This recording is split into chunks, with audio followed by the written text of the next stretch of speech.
And new, Davison Figueiredo, he got the job done. Deuce de Guerra was absolutely no joke, and he made good on all the promises. Maybe not all of them, but a lot of them, right? He said he was going to take off Brandon Moreno's head and give it to Henry Cejudo for being a traitor. Didn't quite do that one. He dropped him a couple times, man, but you walked home with a unanimous decision victory. But what's most important is that he has gold around his waist once again. Now, we need to start this conversation off, AJ, and this is going to be a preview to the matchmaking, but we have to start this off with Brandon Moreno finished Davison Figueiredo in the second fight in dramatic fashion. He submitted the man. He made you say uncle, right? Gives you an immediate rematch after. Now, let's be honest about it. If Alexandre Pantoja wasn't injured, I do think that Pantoja would have got the nod instead of Figueiredo because of how definitive Moreno beat him. Now we have a close fight, right? You were saying when the mics were cold that, hey, man, this was a really, really close fight. I believe, if I'm not mistaken, on verdict, they actually had Moreno winning the fight by a very, very slim margin. But what's important about this is that this was back and forth. You know what I mean? This was a decision victory. Figueiredo gets the nod. Okay, you didn't even finish Moreno. You better give this man a rematch. If he does not give this man a rematch, this is going to go in the history books of like just some of the most, I guess, just not fair, right? This is kind of, not the same, but kind of like Francis Ngannou being like, sorry, Steve Bay, you don't get no rematch. You know, just like, oh, but he gave you the rematch after beating the brakes off of you for 5 rounds. You know what I mean? I don't know, brother. What do you make of this? Do you think this is a must-have territory of a fourth fight, a quadrilogy? Do you think that is a must-happen type event? Oh yeah, 100%, man. I had this one even going into the 5th. I had Moreno winning on my card, but I could easily see how Figgy won this fight too, man. Very impressive fight, and I like the fact that Figueiredo actually called for the fourth, called for the rematch in Mexico too. He said, "I'm gonna beat you up in your hometown. It'll be a lot of fun." I really like that Figueiredo was willing to do that again. I hope the UFC follows through with that, makes that fourth fight, because it really is basically one apiece since there was that draw. So I feel like the fourth fight needs to happen, man. And this was close. This was a very, very close fight. Figueiredo was stealing a couple rounds with the takedowns and with the power that he had. Moreno was staying busy. Hands were quick, also looking powerful, doing a little bit of taunting. He was doing this weird stuff where his elbows were in, hands were out, chin was up, talking shit like Nate Diaz. Yeah. It was fun, man. It was a really good fight. And I think if they run this one back, it's going to be even more fun the next time. And, I mean, we both predicted it, but I think it was the easiest one to call fight of the night, obviously, right? You know, come on. But the big thing on this one, brother, is that, so, like, listen, the second fight, the story of it, the reason why I thought that this was going to be definitive for Moreno is because Moreno was able to control the center of the cage, no problem, make Figueiredo swing big, miss big, all that. That didn't happen this fight.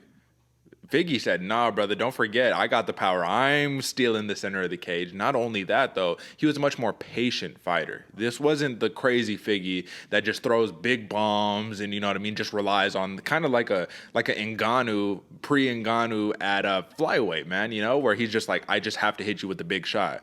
This was a patient Figueiredo. He was kind of waiting for Moreno to start the engagement so then he can counter, land the big shot. And, man, when he's throwing that right cross, man, he's throwing it with everything that he has. Like, he's throwing it all the way across, right? So this was just a very, very impressive bounce back win for Davison Figueiredo, and it went to show that he truly was a champion. This wasn't a one-off type dude who was able to starch these dudes until he gets to the pinnacle of the division, even though, let's be like I said, Joseph Benavidez, man, one of the best to do it. He took out the legend. He did all that good stuff, man. But to become a 2-time champion in the flyweight division definitely gives his career a lot more credibility.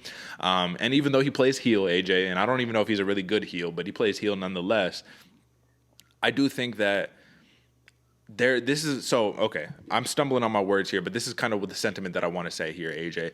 I think historically, these two are going to be some of the most known flyweights in the history of the division, right? Obviously, you have your triple C, you know, quadruple C, whatever you want to call him, Henry Cejudo, you feel me? You got that dude who was one of the best to do it. You got Mighty Mouse, you got all that stuff, man. But heavyweights historically in boxing and UFC have had trilogy matches, have had these two fighters who have basically like held up the division, right? Not in a bad way, in a good way, like held it up in a good way, right?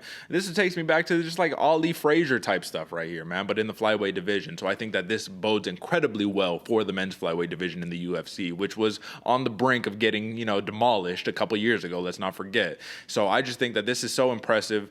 This is going to be a historical moment. Do you see this the same way that I'm seeing it? Like, are you seeing like how we could look back in 5-10 years and like, oh, you remember the Moreno Figueiredo trilogy, quadrilogy, whatever, like, you know, something like that? What do you think?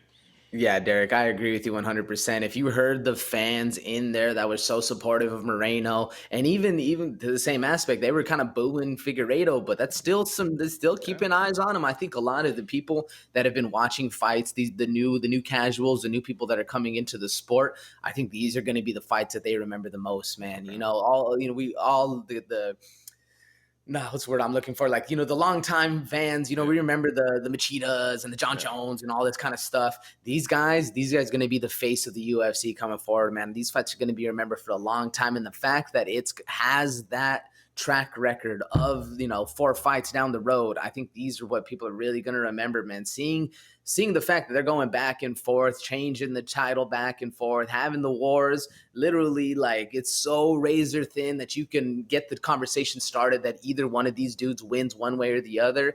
I think that's really what's going to start making the division and kind of bringing it back, keeping these people in the minds of the fans. I think these guys are here for a long time, man. I'm excited for the fact that this is something that we're going to be seeing, in the next year, 2 years. We might even see 5, 6 fights between these guys. Who knows? I don't think that's the case, but it could happen that way. And if it was written like a comic book, it would, because these dudes are killers in the cage, and they're there for a while, man. It's going to be a long time till we see a new face in the division. Yeah, absolutely. I mean, let's look at it, man. For Deiveson Figueiredo, I mean, look at this, man. 3 fights against Brandon Moreno, but prior to that, I mean, finishes Perez, finishes Benavidez twice, finishes Tim Elliott, finishes Pantoja, or he doesn't finish. He gets the nod against Pantoja. I mean, John Moraga, Joseph Morales. I mean, come on, brother. It's just, you go down the list. You go down the list. It's incredible, man. I mean, come on. So.